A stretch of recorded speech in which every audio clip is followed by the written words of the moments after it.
Hello, everybody. Welcome to Speedgolfher Takes the Mic, where we talk about golf's most exciting counterpart, speed golf. Today, we have on a very special guest. It's actually our first guest on the show, none other than the Professor of Speedgolf himself, Chris Hundhausen. So, Chris is a computer science professor at Oregon State. He's also the director of the Center for Research in Engineering Education Online. How about that for a title? Lucky for the speed golf world, Chris has been working on and creating Speedscore, which is a program that logs and analyzes speed golf rounds.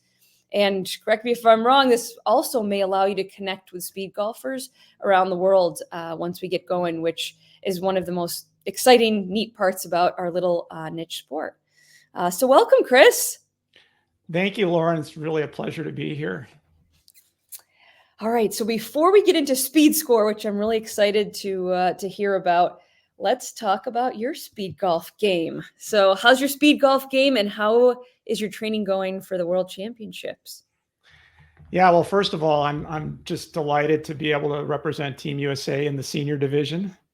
I've been playing speed golf since 2012 or 2013. And since that time, I can count on two hands the number of slow golf rounds I've played. So I'm a real all-in speed golfer. I tell people that someone who's played speed golf for 12 years has a really hard time playing a 4 or 5 hour round. And so I play 4 times a week usually. And it's just a part of my lifestyle. My training is going as well as it can for a 55-year-old. You know, I've worked through my share of injuries. I play on a really hilly course with 1,000 feet of elevation gain. And Lauren, I know you came out in 2017 with Wes and played the course, so you can attest. It was fun yet miserable. That run from 9 to 10 is unforgettable and not for good reason. Yeah, it's a 400-yard plus climb from the 9 green to the 10 tee box. And in fact, if you count the entire hole 10, it's almost 1,000 yards of running. Unbelievable. Just for the That's hole. Unbelievable. That's nothing like that. No wonder you're in such good shape. So I guess I can say that, with Palouse Ridge as my home course, just about any other course is going to be an easy run for me, quote unquote. So I have looked at the Japan 700 Club course, and when we get to our Speedscore demo, we can look at that in a little more detail. It is a pretty hilly course, and we'll have to pay it some respect. It has around, I think, 400 feet of elevation, which is, I would say, above average. But my philosophy, one of the things I've been doing recently is I have a coach who is very enthusiastic about speed golf. He doesn't play speed golf, but he gets it. And he gives me training exercises that are tailored to speed golf. A common coaching session will be, he'll go out with me for 9 holes and ride along in a cart and watch me play, and with his notepad and scorecard, he keeps all my stats. And then we go and we debrief and we see what we need to work on. And that's been really helpful. I've had some rounds in the 70s. I'm really working on it. When you get to be my age, you really got to work on the golf a little harder. My big problem, as I think it is for many speed golfers, is translating a casual practice round into tournament conditions. I tend to speed up my swing in tournaments and get more nervous. And for me, and as with a lot of golfers, tempo is so important, the golf swing tempo. And that's so antithetical to the idea of running around a course fast. It's really hard to keep a slow, steady golf tempo if you're not super trained and super focused on it. And that's really the biggest thing I'm working on right now is keeping a slow golf swing tempo while still trying to run. Right. That is a bit of a learned skill, isn't it? Yes. To be able to take your time yet rush. Yes, exactly. Taking your time, you have all the time in the world to swing because that's less than 2 seconds. Yet if you're in the mindset that you're rushing through a round, it's very hard to key in on that slow tempo. Right. Awesome. That's really neat. And boy, might be the first that I've heard of anybody having a speed golf coach, because a lot of us are just kind of making it up as we go, on our own and trying to figure out ways to shave seconds and things like that. So does he give you some drills and things to work on? Yeah, I mean, he's more, as a kind of more traditional golfer, more interested in the golf swing, but he's very, very into strategy and course management, which of course is hard for us because we're just kind of reacting. Sure. But he's given me a lot to think about, and we worked on really hard is putting, because I think for speed golfers, our heart rates are higher when we're putting. One of the things Laura and I observe about your game is you actually take your time over the short putts more so than a lot of people, and you make them. And I think it's worth those extra seconds to do that. And he's really trying to drill into me, getting my alignment right. Really having a routine to line up to the hole correctly. And so that it can then be automatic. And I'm paying a lot more attention to that now, and I feel like my putting has really improved.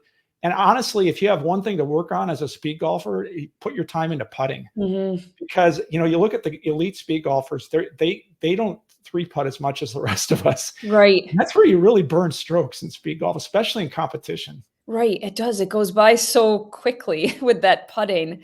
I know. I do really try to take my time, especially on the short ones, because of course, as more of the golfer, less of the runner, and my head is always going, if I miss this, I have to make up a minute of running, which seems a lot harder than lining up the 3-foot putt, at least for someone like me.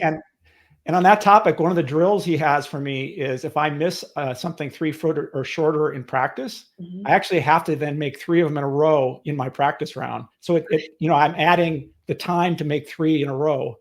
I like that. Oh, a little bit of a great penalty. Tip for you. This is a tough guy. For speed golfers who want to improve their short putting, is in practice, you have to make 3 of them if you miss.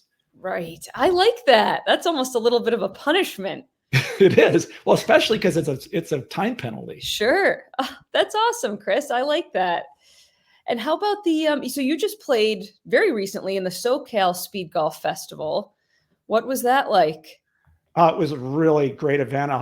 Shout out to Garland Smith and Speed Golf SoCal and Speed Golf Temecula for organizing a fantastic speed golf event, unique in many ways for speed golf. I was particularly impressed with the match play we did the first day. It was a 2-day tournament, 1 day of match play, team match play, 1 day of individual play.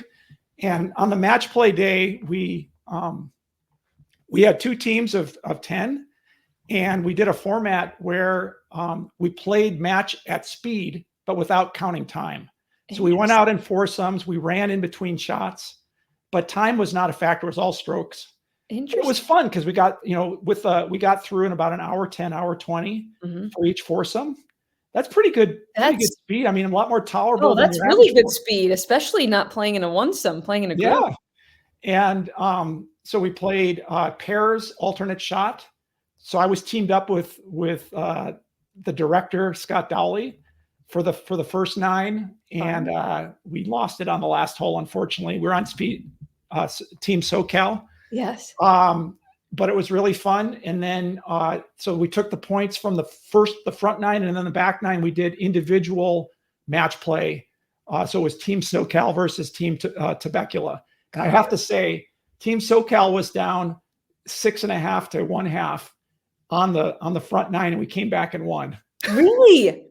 Yeah. Oh, so that makes it fun. Everyone except one person won their match. Wow. On the back. Just really fun. And what I liked about the format was that, newcomers are a little bit nervous about their speed. Right. In that kind of format, you're just hustling, really. There's not really an expectation that you do more than a jog. And it gets us through, it's still in under 90 minutes, which is, again, for me, especially someone who's been playing this sport so long, tolerable. Sure. And then you still get all the thrill of golf, and the putts are still pressure packed. You have to make them, but you're at speed. Right. So we ought to think about that as a community, as a kind of a way to bridge, into speed golf. Yeah, it's really neat, and I like the team aspect too. Speed golf can get a little lonely at times when you're playing in a one-some all the time. Extremely. It's one of the nice parts about it that you can just go out and play by yourself, but it can also be lonely at times. So I do like the team aspect of it, and I also like that people are trying to change up the format a little bit, just to try to get some more people involved. That it was interesting. Rob Hogan, his format over in Ireland too, where he did one day that was purely golf score, almost like you described, where you had a certain threshold, and I'm not sure. I think it was around 90 minutes that you had to finish, otherwise there were a penalty. But it was purely your golf score. Then the second day was purely time.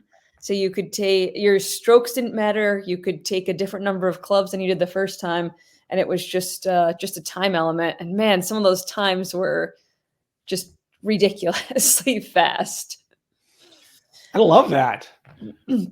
So Was the best strategy to just take like one club and just go all out? I think that's what Rob and a lot of other people did, was right, just as you described, one club, no bag, a couple balls in the pocket, and just outrun it and play as fast as you can. Is that what you did? I actually didn't. I wasn't there. I didn't play. Otherwise, I would have loved to. But I talked to a few people.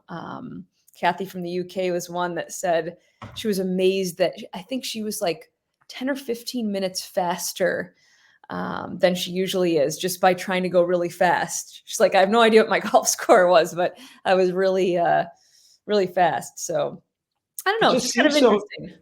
Seems so freeing, doesn't it? It does. Just play quickly and not actually worry about those shots. Seems kind of fun. So excellent. And then, is it getting chilly where you are? Because I know that you play speed golf year round, which is something that's interesting to a lot of people. Because a lot of people, both in the college golf world and the speed golf world, will ask me, because we're in central New York, what do you do all winter long? And of course, my answer is probably similar to yours. If I can play, I play. We get a lot more snow than you do. But tell us about some of the conditions that you play in the off season, in the winter time. Yeah, well, I actually find the winter to be some of the most enjoyable months to play speed golf, because the golf courses are emptier. People are thinking about different things. So it's a really great time for me to just really focus on my game. I work more on my golf game during the winter speed golf rounds. I live in a unique geographical area where I live. It's about 2,500 feet of elevation. Our course is closed for the winter, so we close up usually first week of November until mid-March. But I live near a low area that's about a 40-minute drive that is about 1,500 feet lower and has winter golf. So I'd end up driving 40 minutes each way 3 times a week in the winter to play golf down in the Lewis Clark Valley, it's called. It's on the Snake River in Idaho, North Idaho. Very cool. So that's how I play my golf. Yeah, so I'm often playing in tights most of the time. It's still pretty cold. It's hard to play in the morning still, because there's always the threat of frost. Right. So what I end up doing, because then we go off daylight saving time. So I end up having to tee off at 3 p.m. It's really the only window where there's no frost. And what's remarkable is that the regulars on the course I play are done well before, they go out at like 10 and they're done. And the course is just empty at 3. Awesome. And so I've got it to myself, and then, I'll play my 18, and then I'll go onto the range and just watch the sun set and just really work on my game and the putting green. So it's a very quiet, peaceful time. A lot of beautiful sunsets down there. Cold, I'm wearing layers. My rule of thumb is I do not play if it's below 34 degrees. Right. That's it's got to be above freezing. I'm not interested in playing on a frozen, but a lot of times it will be frozen still. The greens could be concrete still, because it will have froze earlier. Right. And those are kind of tough rounds when you can't really, the greens can't receive. Can't really predict it. You may have some of that in Rome, I imagine. So, Yes, plenty of that in Rome and plenty of snow too. But well, you can't play on the snow, or do you? Do you play snow golf? every once in a while, but the running is a little tough in the snow in your boots. But sometimes we'll go out and play a hole for fun of snow golf. Well, maybe what you could do is get on your cross country skis and Yes. ski the golf course. Yes. A new sport. This sounds like a true Olympic sport. Well, that's actually what I do. I ski every weekend. So I grew up cross country skiing in the Midwest. Awesome. And so, I play speed golf 3 times a week in the winter. And then I put 2 days of snow training That's great. on cross country skis up in the mountains. That's awesome. 2 to 3 hour drive to great exercise. And I tell you, if you want to, that's an awesome mix: speed golf and cross country skiing at altitude. So I get my really good, base training in the winter up on the mountains. That's awesome, Chris. Awesome. All right, last golf question. What is in your speed golf bag right now? Same thing that's been in my bag most of my career, honestly. I've done some switching up, but I play Ping 425s for my complete bag, except my putter. I have a 14.5 degree 3-wood that I tee off with. I've dabbled with driver, but it just really doesn't make sense for me. Some people it does. And I play as a 6-iron, a 9-iron, a gap wedge, and then a putter. So those are my 5 clubs, and I stick with them. I'm just real comfortable, and I carry a golf Sunday bag. And recently, as I've gotten older, I've appreciated the stand. So I used to take the stand off and just throw the bag down on the ground when I was, about my late 40s, I would say. And kind of as I got north of 50, I decided I didn't like to bend down as much. Right. I don't blame you. So I have it's a few more ounces for the stand. But the other thing is I used to go through a lot of snapped shafts, I think, because I was so rough on my clubs. And one great thing about using a stand is you're not as rough on your clubs. And so my clubs last longer. That's a good point too. Awesome. Well, your bag is almost identical to mine because I go driver instead of 3-wood, but then 6-9 gap wedge putter. Right on. Yes. And I've done the Sunday golf bag for 10 years. I'm thinking about changing it up for the World Championship. I've been using the silo. I definitely think I'm faster with it, but the putting is really hard for me. I really feel like I have to putt with 2 hands.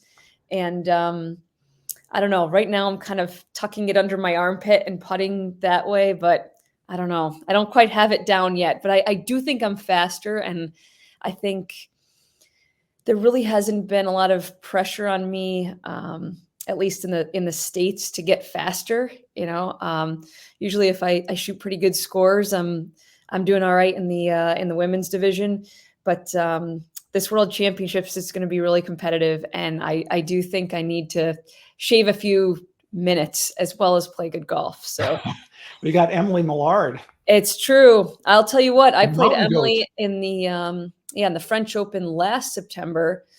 I finished that first round under par. I mean, and the course is challenging. It's a tough run. I've seen the course. Oh, it's a really tough run, long run, hilly. And the golf course is a championship golf course. I mean, it's really challenging. I finished that first round under par.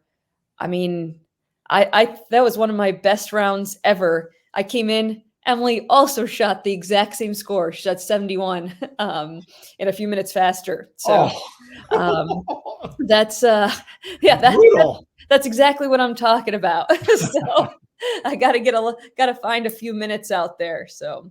Well, she lives in Chamonix at the foot of the ski resort. So I actually interviewed her a year or so ago, and I know that she does a lot of kind of training in the mountains. Yes, so really neat ultra races and things like that. Yes, ultra racing, yeah. Yeah, awesome. Well, great. Well, thanks, Chris. And now let's get into Speedscore a little bit. So I'm hoping that a lot of people are going to get into this.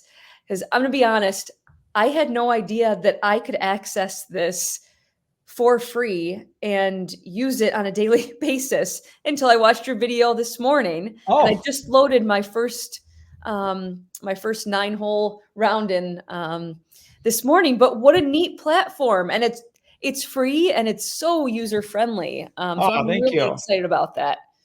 Yeah, I would love to share it. I want to share my screen and I'll give people a live demo if that's all right. Yeah, that would be awesome. And there will be some people that are just listening. So anything you can describe on that screen would be awesome. Yeah, there we are. Okay, yeah. So Speedscore is what we call a speed golf application ecosystem. The grand vision is that it's an ecosystem of both mobile applications and desktop, for more doing the data analytics, when you need a larger screen. So everyone can access it for free, as Lauren mentioned, on at speedscore.org. So if you go over to speedscore.org, you'll see this, and there's I actually run a speed golf technology and analytics lab at Oregon State University, and that's our logo, and that is the team who is building this. That this is so cool. And I love the logo, by the way. What's that? I love the logo. Yeah, it's very techy with a Speedgolfher. It is. I love it. So I supervise about 15 graduate and undergraduate students on my development team. They're all actively developing it as we speak. That is so cool. What a big job. Yeah, I've integrated my interest in speed golf with my interest in software development. So I actually run a class at the university that is developing this application. That is so cool. So kind of fun, and the kids really I call them kids, but they're sure. they're kids. Yes, they actually really enjoy it. They don't know much about speed golf, but the development is fun. So I'm going to log in here, and so right now you'll see a blank activity feed. Think of this. This will go live in December. So we're building this up in phases. This will be like a Facebook style activity feed. So Lauren, that round that you posted, that 9-hole round will show up here in your buddy. So everyone who's a buddy of you will see your rounds. Very cool. And can fist pump you and comment on them. Awesome. Yeah. So it's kind of a speed golf centered social network. Neat. So kind of like a Strava is with other things. Yeah. And so, the buddies area is like the friends area. Again, that's under construction too. Mm-hmm. I'm going to start with courses. So what's really cool about Speedscore, and I think the killer feature right now is its support for mapping a golf course for speed golf purposes. So most golf apps will allow you to map a course, but they don't really care about things that we care about, like terrain, distance run. How do you run from the previous green to the next tee? Mm-hmm. And so Speedscore supports a mapping feature. I'll just show you this is my home course. Now, Lauren, I hope you map Rome Country Club so that you can actually get a map of your course. I would love to. So you can add, in fact, I'm just going to show you, I'll add Rome Country Club. I think it's there. Is it in the? I think it is. It's already in the database? It is. Oh, okay. So yeah, that's why it's not showing up here. So I can actually go up here. Oh, it is. There it is. But it's not mapped right now. Right. So Lauren, if you want to map this, you go into you have to first enter your speed golf info. So I don't know, do we put Wes in as the contact or sure. you? And I don't know what his email address is, but you could add that there. Okay. I'll just put mine in there for now. Okay. And then what is Rome Country Club's speed golf policy? Can you play anytime, including before regular tee times? Sure. Yep. So you have a completely permissive. Now, what kind of perks do you support? Are there speed golf memberships? No, we don't have a speed golf membership, but we do discounted greens fees for speed golfers. Mm-hmm. Are there standing speed golf tee times available? In the mornings, first tee times of the day. Really? So look at this. You guys get a 5-star rating. That's a first 5-star. Isn't that nice? I don't think there's a 5-star course right now. So there's an algorithm. We compute stars based on these factors. Neat. So what do you think? Do you think Rome is deserving of a 5-star rating. Oh, absolutely. No, we do love our speed golf here. We wish we could get a few more of our members playing, but man, we've had a lot of fun with it over the years. That's for sure. So now that we've entered the speed golf information, we've unlocked the scorecard tab. So what tees do you play from? Personally, I played from the golds, but the whites are the main speed golf tee. Well, we'll just put whites in for now. Yep. So I can add the whites tees. And now what we have to do is you have to go into your scorecard. I'm not going to do this right now, but you would add the scorecard distances for the 18 holes here and the men's and women's pars. And down here, you would do the course ratings and slope for the white tees. Okay, great. I'm going to save this. And then once you complete that, then you unlock the map. Gotcha. Okay, so I'm going to save these changes here. And I'm going to go now to Palouse Ridge because I do have a map for that. So you can see I've mapped out, and Palouse Ridge is from the black tees, which is what I play these days, 55, 54, 4.78 mile run. So it calculates all this. And how can it know this? Well, it's got a map. So we use satellite imagery. So we use an API, a map box,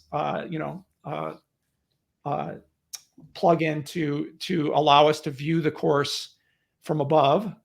And we can zoom in. You may remember. I see a couple of those holes that are coming back. There's the club. The clubhouse actually is right here. And there's that run that I'm talking about, right? The run is right there, right? This is that 400 climb. It's actually 430 yards if you mouse over it. Wow. So the other cool thing, what you can do is there's a drag and drop interface. So you hear all the holes on the left here. And I can just go through and map the course out by dragging these paths. And the red paths are the golf paths, and the yellow paths are the transitions between holes. Right. And neat. Well, that's great for someone that hasn't played a course before too. That's the other thing, and we'll go look at the world's course at the end of this. Awesome. That was going to be one of my questions. I want to know about the world's course.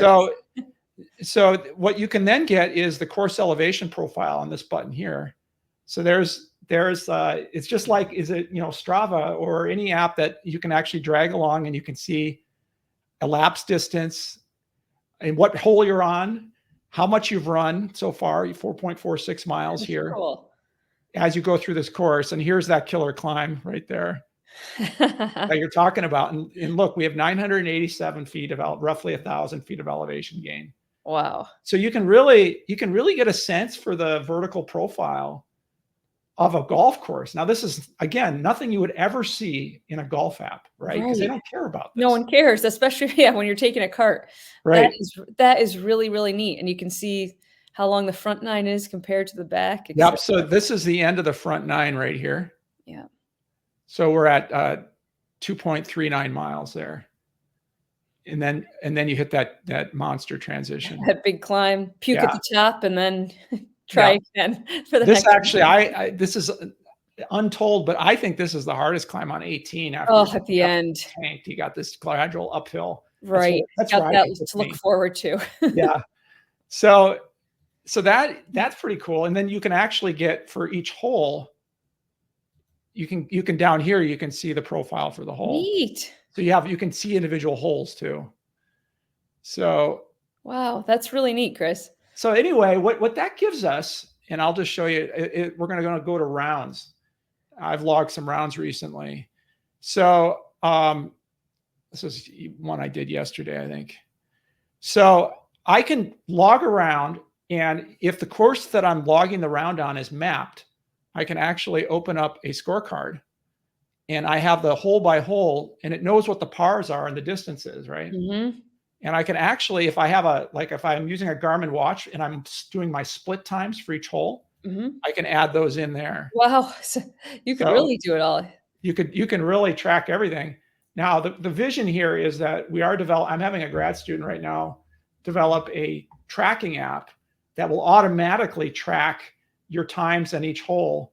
Oh. And you can use a voice interface to say how many strokes you took. Wouldn't that be awesome? And so this will all be automated. I mean, that's the grand vision. Right. Oh, wouldn't that be awesome? And actually the grander vision is to use artificial intelligence to infer what your score is based on if you just carry your phone with you, it'll just guess what your score is, and then you can Right. correct it. Maybe you could see when you stop and Yeah, well, that's right. It figures out, because in speed golf, if you're stopped, you're probably taking a stroke. right. And then I wonder if that could even be applied to tournament rounds It too, can. because one of the problems with running a speed golf tournament is that you need more volunteers than you do participants, because you need one volunteer to go with every group. And that has proved to have been a challenge in running speed golf tournaments. But boy, if you could do it by yourself, that'd be pretty neat. Well, and I think that's where this is heading. You and I both observed the pains of trying to get enough volunteer, the challenges of that. Mm-hmm. And if you have a system like this, that even if it isn't precise in guessing, at least what it does is it'll provide a GPS trace. So you kind of have an audit trail for disputing any, because we find that people have brain fog Sure. after a round where they can't Sure. remember their score. And it's happened a few times Mm-hmm. for folks who have been videoed. And so we have this kind of audit. And so we could then use the audit to kind of cross-check the final score. Awesome. Something we don't have right now, because we don't have any, unless it's on film, we have no record of the round. Right. And as you say, I mean, it's going by so quickly that unlike regular golf, when someone asks you, what'd you have on hole number 13? Sometimes it can be hard to, I don't know, recollect right away. Yeah. So exactly. So, right now you can post your rounds, and I think you can actually, there's a notes area. I use this a lot for kind of reflections on how the round went. Mm-hmm. So these are like, I find this really useful for me if you like to kind of take notes on how things went. Right. We also are, it also gives you your running pace. So you enter your distance here, and it'll calculate your pace. And so you could then, on this page here, you can actually sort by pace if you want. So you want to see what your fastest rounds were by pace. You can sort by any of these columns. Interesting. So you can this is kind of a nice little exploratorium here for just kind of tracking your progress and seeing what, how you've been doing. Right. And even seeing if maybe those faster rounds are the rounds that you don't score as well, or vice versa. How much do you need to take your time to score well? That's very interesting. Yeah. And you can see that it also gives you your two par values, because it knows the course. So you can see how above or below par you are with respect to strokes, time, and speed golf score. Interesting. Yeah. So that's the new feature that just dropped last week. So I hope that if anyone's watching this and wants to track their speed golf scores, they try this out. I think it's really tailored to speed golf. That's great. I know I'm going to use it. And then, all right, now we want to hear. Tell us what you think. What are your predictions about the 700 Club? All right. Well, let's take a look at the 700 Club. I have mapped it with the help of some online resources, and I actually had I think his name's Komotu, the person who, I think one of the organizers, verify the map, and it is accurate according to one of the organizers. Great. And so this is the white tees. Now, what I've been told, this course actually plays from the whites to 64, which is a long. It is. And they said no, they're not going to set it up for the whites to 64. Oh, so they're going to set it up to 62 for the whites, and then the seniors are going to set it up to 58. Good. And I guess the women will be probably 55 or something. Maybe a tick shorter. Yep. Yep. So that's what I heard most recently, even though the materials that we've received through the world say that the men and seniors are both playing the whites. I've gotten different information from them. Right. That sounds. I pushed them because I'm really trying to train to the course. So I've started actually playing from 62 because I normally play from 56. Right. But now I can actually now play 58. I think is going to be about right. Right. Lengthening it out. Yeah. So let's look at the elevation profile. So you can see it's pretty hilly. So the difference between the low point and the high point is 140 feet. Okay. And it's actually 656. So now, as a point of reference, Palouse Ridge is 987. So it's about 2/3 as hilly as Palouse Ridge. That's So pretty hilly. still pretty hilly. And if I mapped Rome, Rome would be not as hilly, although it's Right. pretty hilly. I think you're right. But you can see some significant here. Hole 2 is quite a climb, and then the transition up to hole 3. Yeah. And then you got a nice downhill here on hole 7. Mm-hmm. But there's not really much flat. You're right. That's a lot of up and down. So I think it's going to be a challenging run. That's my initial assessment. Mm-hmm. So you think the times will be high, low? Well, so I was told that Jamie Reed played the Japan Speedgolf Open last year, and we can look at their times. This was the track they played last year. Right. So anyone who's curious about the times could go look at the results of last year's Japan Speedgolf Open, which Jamie Reed won. That's and right. I think he ran, I don't know if he broke, probably ran 40, upper 40s. Right. But I don't want anyone to quote me because I'd have to go. Yes, we'll check it out. Yeah. I played in the Japan Open in 2019, which was also a very, very hilly course at the bottom of Mount Fuji, but it was not the 700 Club. Okay. Yeah, so you can see, it's probably a little more. Oh, we didn't look at the distance, did we? Let's look at the distance. It's 4.77. That's pretty long. Mm-hmm. That's again ideal. My course is about the same distance, right? 4.78, but I often run 5.12. Right. Yeah, it depends on how straight you're hitting it that day, doesn't it? So that's actually another interesting statistic we could add is how much do you deviate from the ideal path? Right. Kind of an interesting statistic. Right. The shortest in between 2 points, which is not always. That's a terrible feeling when you're tired and you start hitting it sideways. Right. Feels like that run feels a lot longer. Right. You can see here, I mean, this is the ideal path. Right. That's what we're showing.